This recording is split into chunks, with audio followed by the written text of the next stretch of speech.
नमस्कार. मी भगवंत कुलकर्णी. आजचा विषयसुद्धा सौ तनिषा भिसे यांच्या मृत्यूबद्दल. तो मृत्यू झालेला आहे. त्यांच्या दोन मुली तिथे मातृत्वाला मुकलेल्या आहेत आणि अनेक गोष्टी काल परवा डॉक्टर सुश्रुत घैसास यांच्यावर गुन्हा पण दाखल झालेला आहे. आज काहीतरी त्या दीनानाथ मंगेशकर हॉस्पिटलला पण दंड झालेला आहे वगैरे असं टी व्हीमधनं बातम्या कळत आहेत. आणि सुश्रुत घैसास त्या MCH मेडिकल काउन्सिलच्या ह्याला गेले नाहीत असंही टी व्हीवरनं कळतं आहे. आणि तसंच भिसे फॅमिली ही त्या मेडिकल काउन्सिलच्या मीटिंगला गेले होते, मग काय इंट्रोगेशनला गेले होते ते, आणि त्यांनी त्यांची बाजू मांडलेली आहे. आता मला पोलिसांवर किंवा शासनावर मला काही बोलायचं नाही आहे काय, कारण कसं आहे की पोलीस त्यांना जसा वरनं हुकूम येतात किंवा जे रिपोर्ट्स येतात त्याप्रमाणे पोलिसांनी गुन्हा दाखल केलेला आहे. तो योग्य आहे अयोग्य आहे त्याला ठरवायला कोर्ट आहे आणि त्याला ठरवायला सक्षम वकील आहेत. त्यामुळे मला त्या विषयावर, कायद्याच्या विषयावर मला बोलायचं नाही आहे, कारण मी कायद्याला मानतो, त्यामुळे मला कायद्याच्या विषयावर बोलायचं नाही आहे. मला बोलायचं हे एक वेगळ्या विषयावर. म्हणजे ठीक आहे, तुम्ही यांच्यावर सुश्रुत घैसासांवर तुम्ही ठपका ठेवलेला आहे, तुम्ही त्यांच्यावर काय म्हणतात त्याला गुन्हा दाखल केलेला आहे वगैरे, हे सगळं ठीक आहे.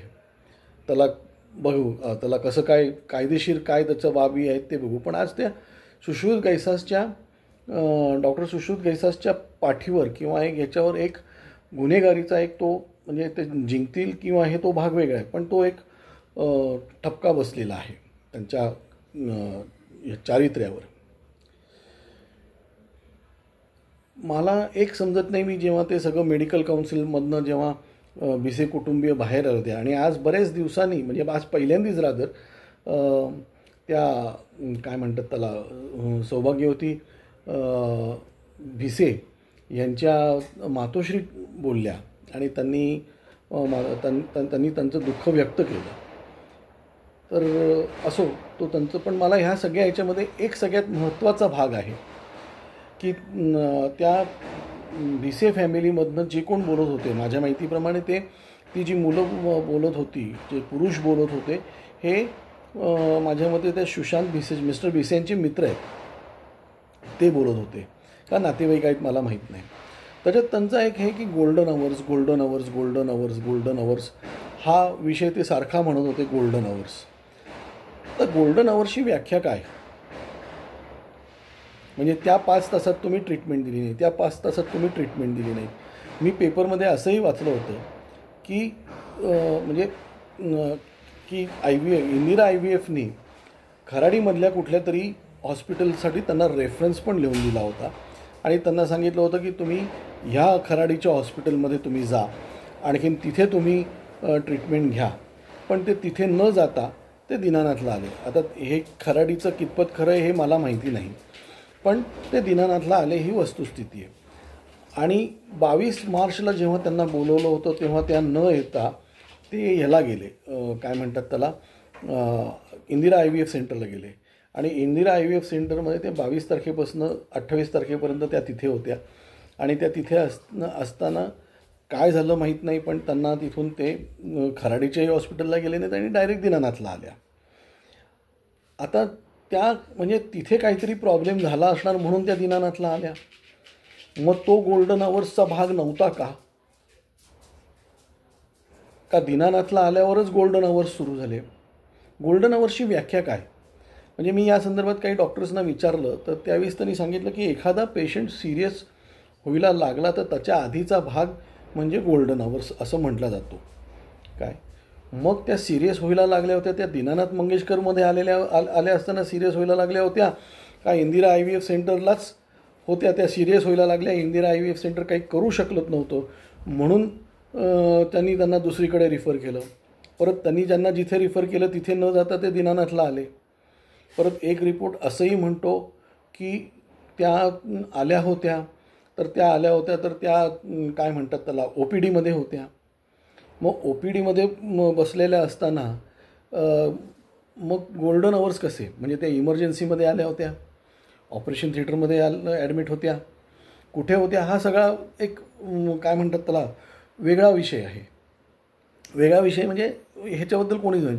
OPDमध्ये येतात असं सगळेच जण म्हणतात. मग OPDमध्ये असताना आपणही OPDमध्ये जाऊन बसतो, तेव्हा आपला नंबर येईपर्यंत डॉक्टरला ची वेळ असते ती, त्यामुळे आपल्याला वाट बघावी लागते. मग ह्या काळात त्यांनी कोणाला काय सांगितलं, काय नाही सांगितलं, परत 10 लाख रुपये मागितले. आता 10 लाख रुपये समजा सुश्रुत घैसासांनी मागितले असतील, तर ते हॉस्पिटलनी सांगितले म्हणून त्यांनी मागितले असतील. त्यांनी त्यांच्या मनाने तर 10 लाख रुपये मागितले नाहीत, नंबर 1. नंबर 2, त्या काय म्हणतात त्याला, त्या तिथून निघून गेल्या. त्यांना काय म्हणतात त्याला घैसासांनी केळकरांनी सुद्धा बोलवलं किंवा घैसासांनी सुद्धा बोलवलं, पण ते आले नाहीत. त्याचे कॉल डिटेल रेकॉर्ड्स आहेत त्यांच्याकडे. तर ह्या सगळ्या ह्याच्यामध्ये तुम्ही ते 5 तास गोल्डन अवर्स हे फक्त तुमचे दीनानाथमध्ये आल्यावरच गोल्डन अवर्स सुरू झाले का? बरं ठीक आहे, एक रिपोर्ट असाही म्हणजे कुठला सूर्य हॉस्पिटलचा रिपोर्ट असाही आहे की त्या जेव्हा तिथे ॲडमिट झाल्या त्यावेळेस त्यांना ब्लिडिंग होत नव्हतं, आणि ही लोकं म्हणतात की दीनानाथमध्ये असताना ब्लिडिंग होत होतं. मग दीनानाथमध्ये होत असताना ब्लिडिंग होत नव्हतं आणि सूर्य हॉस्पिटलमध्ये असताना ब्लिडिंग होत नव्हतं, खरं का? कारण त्याच्यानंतर 20 तासांनी त्यांचं ऑपरेशन झालेलं आहे. सूर्य हॉस्पिटलला ॲडमिट केल्यानंतर 20 तासांनी त्यांचं ऑपरेशन झालेलं आहे. मग मी काही डॉक्टर्सशी बोललो तेव्हा एवढ्या वेळ ब्लिडिंग झालं तर माणूस जिवंत राहू शकतो का? त्यांना रक्त दिलं होतं का? परत ते ब्लिडिंग थांबवण्यासाठी सुद्धा हल्ली खूप नवीन हे निघालेले आहेत, काय म्हणतात त्याला प्रकार निघालेले आहेत, नवीन टेक्नॉलॉजी झालेली आहे जी 20 वर्षापूर्वी नव्हती. आणि KEMचे कोण डॉक्टर जोशी आहेत, उत्तम गायनेकोलॉजिस्ट आहेत, त्यांनी याच्यावर काहीतरी रिसर्च पण केलेलं आहे की ते ब्लिडिंग कसं होतं. कारण मला टेक्निकली एवढं माहिती नसल्यामुळे मी पण मला जे काही मी ऐकलेलं आहे त्याच्यावरनं मी सांगतो. मग हे KEMला का नाही गेले, आणि ते जे ब्लिडिंग थांबवायचे जे काही प्रोसेसेस आहेत किंवा ती काही जी टेक्नॉलॉजी आहे ती सूर्य हॉस्पिटलमध्ये होती का? असली तर त्यांनी ती वापरली का? सूर्य हॉस्पिटलमध्ये ॲक्च्युअल त्यांचं ऑपरेशन कोणी केलं? म्हणजे खरं कसं आहे की त्या गेल्या ते त्यांचं ब्लिडिंग ऑपरेशन झाल्यानंतर गेल्या, म्हणजे यांचे गोल्डन आवर्स संपल्यानंतर 20 तासांनी जवळजवळ 24 तासांनी गेल्या. त्या 24 का जास्त तासांनी गेल्या असतील त्या, एवढं मला माहिती नाही. तर मग हे सूर्य हॉस्पिटलनी ही रिस्क का घेतली? सूर्य हॉस्पिटलनी ही रिस्क का घेतली? त्यांच्याकडे समजा ते फॅसिलिटीज नव्हत्या, तेवढं कुठले उत्तम डॉक्टर्स त्यांच्याकडे होते. मग ह्या म्हणजे ICUची फॅसिलिटी नसतानासुद्धा सूर्य हॉस्पिटलनी तिथे ऑपरेशन करायची रिस्क का घेतली? याच्यावर पण कोणीच बोलत नाही आहे. त्यांना भूल कोणी दिली, कशी दिली, त्यांना रक्त दिलं, कुठलं दिलं, कसं दिलं, ह्या सगळ्या अनेक गोष्टी आहेत की ज्या म्हणजे आता मी ते एक सामान्य माणूस आहे, मी डॉक्टर नसल्यामुळे मी जे काही लोकांशी चर्चा केली किंवा आपल्या यूट्यूबवर जे काही डॉक्टर्सनी जे काही सांगितले त्याच्यावर मी बोलतो आहे. आणि हे सगळं करून मणिपाल हॉस्पिटलनी तिथे कुठेही मणिपाल हॉस्पिटलमध्ये कुठली ट्रीटमेंट दिली हेही माहिती नाही आहे आपल्याला, आणि तिथे त्यांचा मृत्यू घोषित केलेला आहे. आणखीन पोस्टमॉर्टम कंपल्सरी करायला लागत असतानासुद्धा पोस्टमॉर्टम केलं नाही. तर ह्याच्याबद्दल काय आहे? ह्याच्याबद्दलही कोणी बोलत नाही. आणि ह्या सगळ्याच्या व्यतिरिक्त सगळ्यात महत्त्वाचं म्हणजे हे तर सगळं ठीक आहे, आता त्या प्रेग्नंट झाल्यानंतरच्या सगळ्या गोष्टी आहेत की त्यांना कॅन्सर, ओव्हरीजचा कॅन्सर झाला होता, त्याचं ऑपरेशन झालं होतं. त्या ऑपरेशन करून झाल्यानंतर त्यांना सांगितलं होतं तुम्ही गर्भधारणा करू नका, तरीसुद्धा कुठली बाई स्वतःचा जीव धोक्यात घालून गर्भधारणा करते हो? आणि समजा त्यांना गर्भधारणा त्यांनी केली तर त्यांची आई किंवा त्यांचा नवरा किंवा त्यांच्या सासूबाई ह्या कधी त्यांना बोलल्या नाहीत का की का त्यांना त्यांच्या जीवाची पर्वा नव्हती? आईला पण पर्वा नव्हती का? म्हणजे सौभाग्यवती भिसे, तनिषा भिसेंच्या आईला पण पर्वा नव्हती का त्यांच्या मुलीची? का आज त्याही कोणाच्या दबावाखाली बोलत आहेत? तर त्यांना ज्यांनी त्यांना गर्भधारणा करायला लावली ते सगळ्यात दोषी आहेत. ते सगळ्यात दोषी आणि त्याच्यावर कोणीच बोलत नाही आहे. त्याच्यावर कोणीच म्हणजे काय म्हणतात त्याला, माझा तर हा सरळ माझा हा आरोप आहे की ज्यांनी त्यांना गर्भधारणा करायला लावली तोच खरा दोषी आहे. आणि ते कोण असू शकतो, हे त्यांच्या घरची लोकं असू शकतात. काय आज त्यांच्या पतीचं दुःख मोठं आहे काय, त्यामुळे त्यांच्या पतीबद्दल आत्ता आज काही नाही, पण पुढे काय जशा डेव्हलपमेंट होतात. पण हे सगळं करून बाकी गोल्डन आवर्स फक्त तुमच्या सुश्रुत घैसासच्याच इथे गोल्डन आवर्स तुमचे सुरू झाले का? म्हणजे या गोल्डन आवर्स हे जे त्यांचे काय म्हणतात त्याला परिवारवाले बोलत आहेत, त्यांना हे गोल्डन आवर्स हे त्यांच्या डोक्यात कोणी घातलं? कारण ते काही एवढे कॉम्पिटंट नाहीत गोल्डन आवर्सची भाषा बोलायला. त्यामुळे हे गोल्डन आवर्सचं फीडबॅक कोणाचा आहे हा? आणि मला की 22 तारखेपासून 28 तारखेपर्यंत त्या बाई बिचाऱ्या तळमळत असाव्या त्या इंदिरा IVF सेंटरमध्ये. इंदिरा IVF सेंटरनी जे 3-4 दिवस घालवले तो सिल्वर आवर्सचा प्रकार नव्हता का? किंवा त्या सिल्वर आवर्समध्ये त्यांना ट्रीटमेंट दिली असेल तर गोल्डन आवर्सची वेळ झाली नसती. याच्यावर कोणीच कसं काही बोलत नाही. आणि फक्त सुश्रुत घैसासवर तुम्ही आरोप ठेवला. आज सुश्रुत घैसासवर आरोप ठेवताना सुश्रुत घैसासनी जे काही केलं ते त्या हॉस्पिटलच्या ह्याच्यावर केलेलं आहे. सुश्रुत घैसाचं तर काही पर्सनल हॉस्पिटल नाही आहे ते. आणि ह्या सगळ्या ह्याच्यात फक्त मेडिकल काउन्सिलची किंवा IMAची लोकं म्हणतात आम्ही सुश्रुत घैसासच्या बरोबर आहे.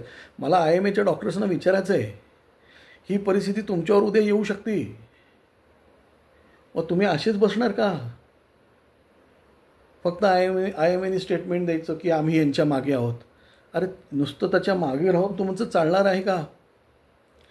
You should represent. तुम्ही तुमची सुश्रुत घैसासची केस रिप्रेझेंट करायला पाहिजे. तुम्ही त्या याला चीफ मिनिस्टरकडे किंवा तत्सम ह्याच्याकडे. आज त्या माणसाच्या बिचाराच्या ह्याच्यावर किती मोठा चारित्र्यावर धक्का बसलेला आहे. आज मी जसं माझ्या मागच्या व्हिडिओमध्ये सांगितलं होतं की तो आज काय म्हणतात त्याला जात्यात आहेत तुम्ही सुपात आहात. म्हणजे कोणीतरी माझ्या याच्यावर एक स्टेटमेंट पण केलेलं आहे की IMA फक्त बर्थडे सेलिब्रेट करायला असतात का म्हणून. मी फक्त IMAबद्दल बोलत नाही आहे. मी सगळ्या चार्टर्ड अकाउंटंट, सगळ्या कंपनी सेक्रेटरीज, सगळे लॉयर्स, सगळे मेडिकल प्रोफेशनल्स, सगळे इतर मेडिकल प्रोफेशनल्स आणि सगळे सुशिक्षित लोक किंवा सगळ्या आम जनतेला मी सांगतो, justice for justice for Sushrut Ghaisas आणि justice for Tanisha Bhise. Justice for Tanisha Bhise आणि जस्टिस फॉर सुश्रुत घैसास. आज तुम्हाला मी सांगतो, आज आपण सुश्रुत घैसासला दोषी ठरवलं तर उद्या सुश्रुत घैसास सुटेल त्या कोर्टाच्या केसेतनं कशातनं, आणखीन तो जाईल परदेशी काय. पण आज तनिषा भिसेवर जी परिस्थिती म्हणजे तिला ज्या कंपल्शनमुळे त्यांना गर्भधारणा करावी लागली तीच उद्या इतर तनिषा भिसेंबद्दल पण होईल. आणि ह्याच्याबद्दल कोणीही बोलत नाही, कुठलाही नेता बोलत नाही, कुठलाही डॉक्टर बोलत नाही. माझं म्हणणं ते आहे की तिला तनिषा भिसे वहिनींना गर्भधारणा कोणी करायला कंपल्शन केलं, सगळी मेघ तिथे आहे. मी सगळ्या डॉक्टर्सना, सगळ्या चार्टर्ड अकाउंटंट्सना, सगळ्या इंजिनियर्सना, सगळ्या लोकांना मी सांगतो आहे की कुठल्या ना कुठल्या कारणातरी उद्या तुम्हीसुद्धा अडकू शकतात, आपली पुढची मुलं अडकू शकतात. काय तर address our merit. So justice for Tanisha Bhise and justice for Sushrut Ghaisas. Justice for Sushrut Ghaisas, justice for Tanisha Bhise. परत कुठली तनिषा भिसे हे घरच्या लोकांच्या चुकीमुळे पण झाली नाही पाहिजे आणि डॉक्टरांच्या चुकीमुळे पण झाली नाही पाहिजे. आणि माझं परत म्हणणं आहे, Indira IVF centre, Surya hospital आणि मणिपाल हॉस्पिटल यांची लायसन्सेस रद्द करा. कारण ह्या सगळ्यांनी तिला ट्रीटमेंट दिलेली आहे. दीनानाथ मंगेशकरनी ट्रीटमेंट दिलेली नाही आहे. दीनानाथ मंगेशकरमध्ये त्या ॲडमिट नव्हत्या. अजून मी मला कुठले टेक्निकल रिपोर्ट्स मी शोधतो आहे, मला कुठे मिळत नाही आहेत. पण ज्या दिवशी मिळतील त्या दिवशी मी एक स्वतंत्र त्याच्यावर चांगला म्हणजे सगळा त्याच्यावर अभ्यास करून मी व्हिडिओ बनवेल. म्हणून आपल्या फ्युचरसाठी, आपल्या फ्युचर जनरेशनसाठी जस्टिस फॉर तनिषा भिसे आणि जस्टिस फॉर सुश्रुत घैसास, या दोघांसाठी जस्टिससाठी आपल्याला भांडायला पाहिजे. मी आत्ता डिस्क्रिप्शनमध्ये मी मुख्यमंत्री, DGP महाराष्ट्र पोलीस, आणखीन chief justice of Mumbai high court या तिघांच्याही मेल IDs देतो आहे. मला काही लोकांनी सांगितलं की तुम्ही मेल IDचा ड्राफ्ट द्या. मेल IDचा ड्राफ्ट नाही, मला काही लोकांनी सांगितलं मेलचा ड्राफ्ट द्या. मी मेलचा ड्राफ्ट देणं चुकीचं आहे. प्रत्येकाने आपली सद्सद विवेक बुद्धी वापरून आपलं हे वापरून ह्या तिघांनाही तुम्ही हे पाठवायला पाहिजे, मेल्स पाठवायला पाहिजेत की बाबा जस्टिस फॉर तनिषा भिसे आणि justice for Sushrut Ghaisas. Please एवढं करा, प्लीज एवढं करा. कारण तनिषा भिसेला सुद्धा न्याय मिळाला पाहिजे आणि सुश्रुत घैसासवर सुद्धा अन्याय झाला नाही पाहिजे. आज एवढंच. धन्यवाद.